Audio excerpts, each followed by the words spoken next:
Kobe Bryant story ever. Now, let's be honest here. When talking about Kobe Bryant, the Black Mamba, you can make at least 50 videos talking about an insane Kobe Bryant moment. He was in the league for 20 years and had countless incredible stories each and every year. Now, if you guys want to watch a video talking about 7 of his best stories, I'd advise you to go over to Michael Zemmer's channel after this video and watch his. This story I'm about to tell you is one that Mike didn't put in his video, and to be honest with you, in my opinion, it's his craziest story. If not, it's definitely top 5. Now, this story not only shows how dedicated to the game Kobe truly was, but it shows how much Kobe Bryant practiced each day to even realize what was happening at the time. That probably doesn't make any sense, so let me explain. Here is the most insane Kobe Bryant story ever. I will also say this is from Gerald Henderson's article in the Players Tribune, which I'll leave a link to in the description box down below. The story starts in Charlotte 2009. At this point, Kobe Bryant was at the peak of his powers and hitting clutch shot after clutch shot. It was the year he won his 4th NBA championship and was playing really well. It was during the regular season, and Kobe was having his normal pre-game shoot around. I mean, if you've ever seen Kobe before a game shooting, he rarely misses. To be fair, there's no defender at all, which most NBA players are able to knock down these shots, but on this day, Kobe couldn't hit one shot. I mean, maybe he was just not feeling it this day. It happens. Players can sometimes just feel a little tired on back-to-backs, injuries can take over, but usually it's fatigue after a back-to-back game and things of that nature. Except, this is Kobe Bryant we're talking about here. This isn't just a regular player.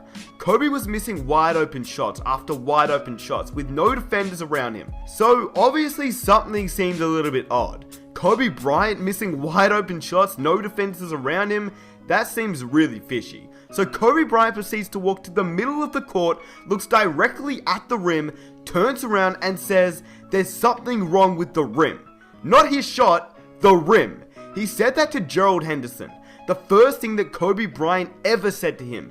In fact, this was the first time they'd ever actually met. Well, kind of.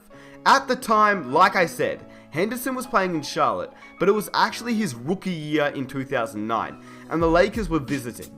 Now, Henderson had looked up to Kobe his entire childhood, just as Kobe Bryant had looked up to Jordan, and how most players entering the NBA look up to LeBron James nowadays. I mean, playing your idol or a player that you looked up to is a pretty big deal. And Gerald Henderson was a kid from Philly, who grew up close to Lower Merion. Obviously having that connection with Lower Merion and Kobe Bryant was quite strong, as Kobe was not only a national legend, he was a hometown legend. He played high school there, and that was a pretty big deal for Henderson growing up. He said that when he was 9 years old, his dad brought him to a high school game where Kobe Bryant dropped 50 points and sat for the 4th quarter. He also said he had visions of Kobe Bryant pulling up from one step inside the half court and draining it, and then walking back on defense with a strut, as if he knew just how good he was. He did. Lower Merion was a small gym, standing room only. Everyone was there to see him. So as you can imagine, Henderson was pretty pumped to be playing Kobe Bryant, the great, the legend, Kobe Black Mamba Bryant. And by 2009, Kobe and him were both NBA players. Anyway, back to the story. Henderson was already shooting around, and there's still about 45 minutes until the tip-off. And in Henderson's own words, he says, "Kobe's on the other end, still shooting, and I'm glancing over at him. Remember, I'm a rookie. I want to see how this guy approaches warm-ups. He's one of the greatest of all time. Maybe I can learn something from him, steal a move or two." I looked up, and he had stopped shooting. Kobe was up to something, but it was weird. He was missing more shots than he was making. Honestly, he was missing a lot. All of a sudden, I look up to Kobe, and he stopped shooting. He was holding the ball on his hip with one hand, and motioning to the sideline with the other. Then all sorts of commotion started. A crew of maintenance guys showed up out of nowhere. It looked like a hockey line maintenance guys rushing on and off the court. Kobe was saying something to them, and gesturing, but from where I was standing, I couldn't make out what they were saying.